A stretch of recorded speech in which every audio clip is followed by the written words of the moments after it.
మేడారం జాతరకు వచ్చే భక్తుల సౌకర్యార్థం అదనపు బస్సులు నడిపిస్తామని మంత్రి సీతక్క అన్నారు. ములుగు జిల్లాలో ఆమె సమావేశం నిర్వహించారు. Eturu Nagaram bus depot, Mulugu model bus stand, Mangapeta bus stand నిర్మాణ పనులు ఆలస్యంగా జరుగుతున్నాయని, కాంట్రాక్టుల నిర్లక్ష్యంపై మండిపడ్డారు. నిర్మాణ పనుల్లో లోపాలు జరిగితే ఎవరితోనూ రాజీపడే ప్రసక్తి లేదని మంత్రి సీతక్క హెచ్చరించారు. బస్టాండ్ మీద కాన్సన్ట్రేషన్ చేసినాం కానీ బస్సుల సంఖ్య అంటే మనకెప్పుడు ఆ జాతరకు ముందు 3 రోజుల ముందు 4 రోజుల ముందు వచ్చేది. కానీ వాస్తవానికి మనం ఈ పునరుద్ధరణ పనులు ఎప్పుడైతే పెట్టినామో అప్పటి నుంచి వస్తారు 1-2 బస్సులు పెట్టినాం. కానీ ఇవాళ నేను మాట్లాడి పొన్నం గారితో మాట్లాడి అదనంగా ఎక్కువ బస్సులు ఇప్పటి నుంచే నడిపించేటట్టుగా తప్పకుండా బాధ్యత తీసుకుంటాం. అదేవిధంగా కొంత కాంట్రాక్టర్ల నిర్లక్ష్యంతో అక్కడెక్కడ మనం ఇచ్చిన బస్టాండ్లు కొద్దిగా డిలే చేయడం జరిగింది.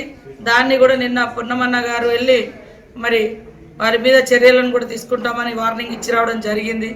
అది ఎక్కడి నుంచో వస్తారు కాంట్రాక్టర్లు, కొంతమంది బాధ్యత రాహిత్యంగా పనులు చేస్తూ ఉంటారు. ఇప్పుడు మనం ఇంత పెద్ద గుడి 100 కోట్ల గుడి కట్టినాం కానీ అయినా అది ఇంకా ములుగు బస్ స్టాండ్ కట్టియలేకపోతున్నాం. వాళ్ళు కనబడరు, ఎక్కడి నుంచో వచ్చిండు సూర్యాపేట నుంచి. సరే ఆన్లైన్ టెండర్ ఎవరైనా రావచ్చు, కానీ మనకు అర్జెంట్ ఇది అని మేము 6 నెలల కింద పెడితే ఇంత నిర్లక్ష్యంగా ఆయన మనసులో ఏమున్నదో అర్థమైతే ఆ మనిషి కూడా కనపడలే మాకు ఎట్లుంటాడు.